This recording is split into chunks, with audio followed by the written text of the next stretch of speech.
Hello, it's me again, and I'm alone. Time to furiously mass produce some new videos! Yay! So, here we have a figure that I initially did do a complete review of, then somehow miraculously my entire SD card was corrupted. Yay. Oh well. So here he is. Yep. Is him. This is G1 Thrust. He's one of the, well, I guess just the Coneheads, aerial bots, whatever you want to call them. But, this is just, classic figure, classic mold. And I kind of think that, of course, other than, all the other classics, this is kind of, sort of a representative of what I like about G1. So here, we have him in, like, a jet mode, basically. One thing that G1 cannot, they still can't take care of, really, is the gappiness. Just look at that. Ooh. Yeah. Not good, but they were just starting out, and hey, they still, again, like I said, they still can't take care of that, so it's not bad. And honestly, for, if a kid was playing with this, I don't know, I think it'd be fairly difficult to tell just how it transforms into a robot. I mean, maybe it's a little obvious to us now, but back then, I don't know. So I'd initially bought this over at one of those, those posh comic book stores over in Manhattan. He was a little expensive. But he came, I think, pretty much complete. He came with several missiles. Came with two of these. And he came with two of these. They still have their little bits on them. That's okay. So yeah, came with these. He came with his fists, which of course I will show once we get to the transformation. And he actually came with two Soundwave missiles. I have no idea why, but whatever. That's okay. I mean, extra bits. Hey, if I ever get a Soundwave and he's missing missiles, there we go. So other than that, he has landing gear, which is of course separate. You gotta pop it on. I almost revealed how he transforms.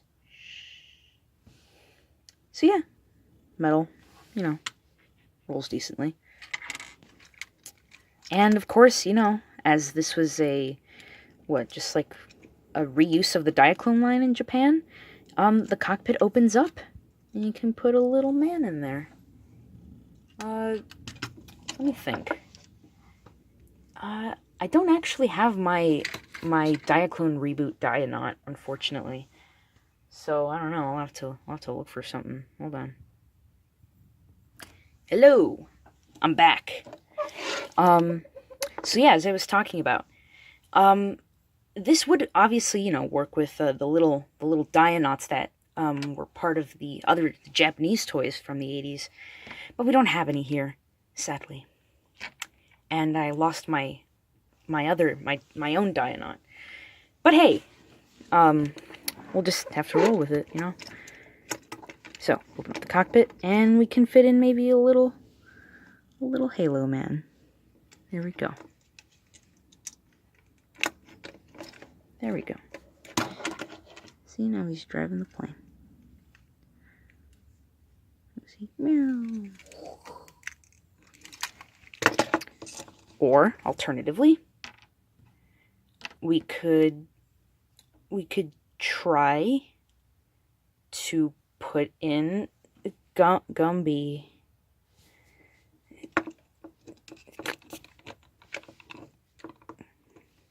Perfect. Either that, or he could just scale with these, if you ever want to make all these epic crossovers these days, make a new one. Make the new Infinity War. Gumby and the Transformers. Hell, put in Wallace and Gromit in there too. Put in the guys from Chicken Run.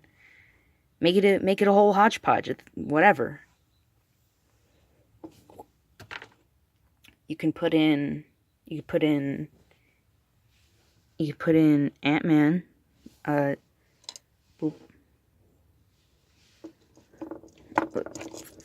Kind of hard to take out though.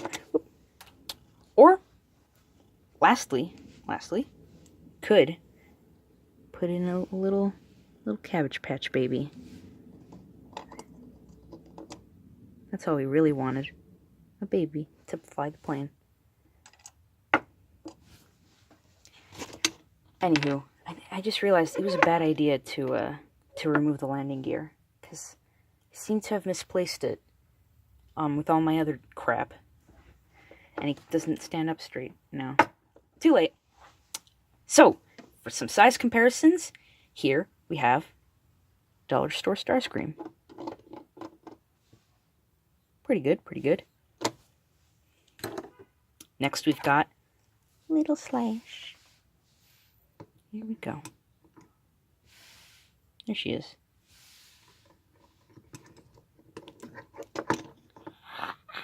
Reenact Jurassic Park. We have now, I guess something more reasonably sized. Oh, sorry. Warrior Class Drift. Don't know what's up with the camera. Oh well. So, bigger than a Deluxe. I guess you could say it's a Voyager-ish. At least in this mode. And finally, I think last but not least, really, is world's smallest transforming Transformers Thrust. The cute little baby boy. So now, down to transformation. This is a G1 guy. Not overly complicated. Although, originally, when I was first transforming him, I didn't actually know how to do it. I couldn't figure it out. So, yeah. It's the ingenuity. So first, what I'm trying to do here is just, if you don't already know how this works, you try and remove this part of the nose cone.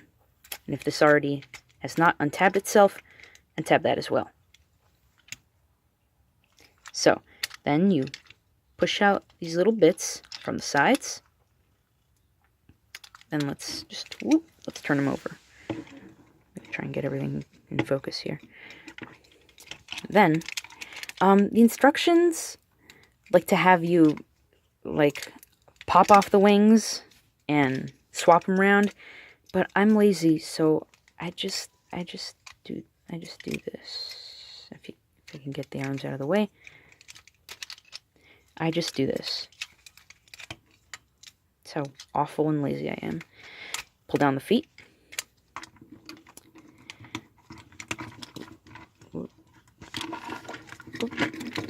Pull these pieces around.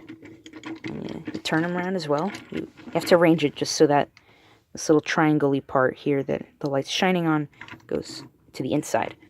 Then, this was also kind of tricky for me when I first bought this, but you push the nose cone through, have this just kind of sit there, it doesn't really lock into place or anything. Put this head up, and then the hands. So, you have the hands, and you just pop them onto the arms. There we go. Now we go. He's an amputee now. You just pop them on, and there you go. There's Thrust. So, yeah, he looks pretty good. If you want to, you can have him be a conehead. Personally, I like him being a conehead. But you could also just tilt this back. Give him, let him have those little air vents on the sides. And yeah, I guess it was a little expensive for me. $44, $45, not including tax. It is a little pricey. But I think he's almost worth it. I mean, as far as I know, he's got all the original stickers. They're all in, like, you know, functioning condition. You know, there's not much scraped off here. I mean, you know, even the rub symbol here is in decent condition. It's really warm right now, so I don't even have to rub it. Actually, when I was originally filming this, for like the first couple times, it was really cold at that point, which was only a few weeks ago, strangely enough. So I couldn't actually get the rub symbol to work, but now it's working on its own because it's so damn hot. Here are the stickers. Not too bad. I mean, again, he's a G1 guy, you know. Not too bad. For articulation, doesn't have much, again, G1. You could do that. You can move the arms up, you know, have them do a swivel. You can also, technically, using the transformation bits, have them move out. You can do, I am your god now. Or, you can move up the little foots. Make them fall down.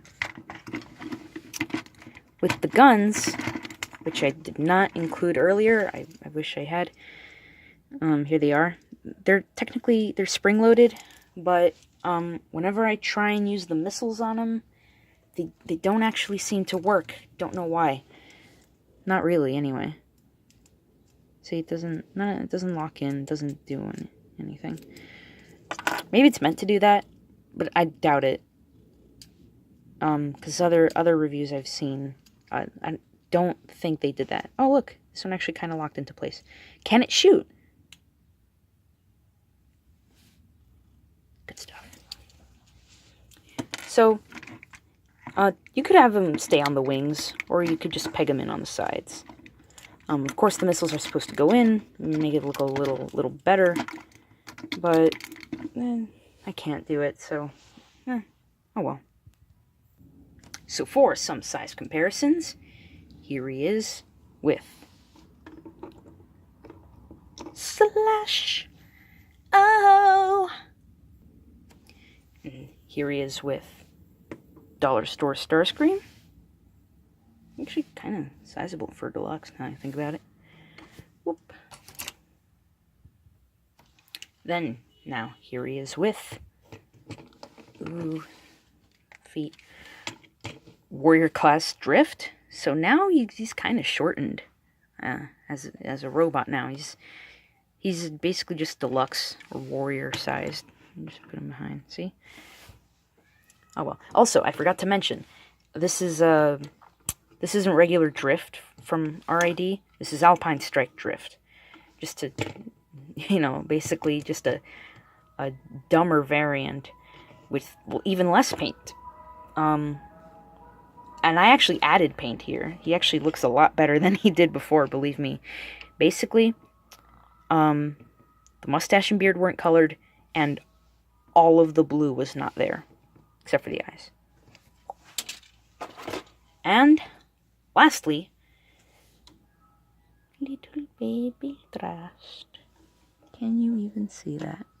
Not really. Here we go. Ugh, it's because it's black with black. Here we go. Can you tell? Ugh. Really bad, but oh well. Basically gets up to about this part of the wing. Really, really small. Only a couple inches, maybe.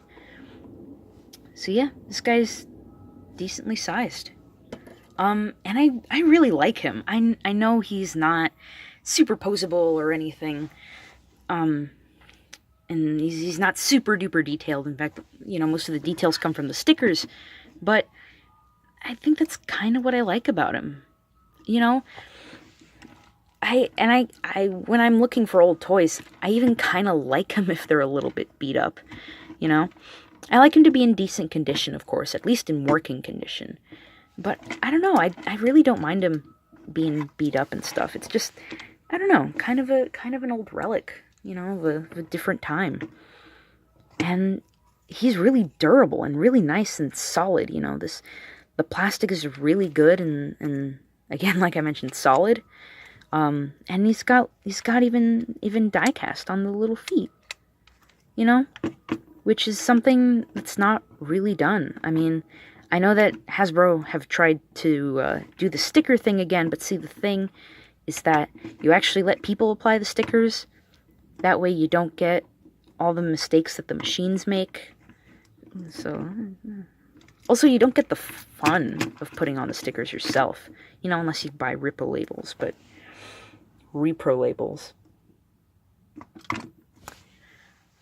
But then it's not official. It's not the real thing. And it's like, you gotta go out of your way to do that. So,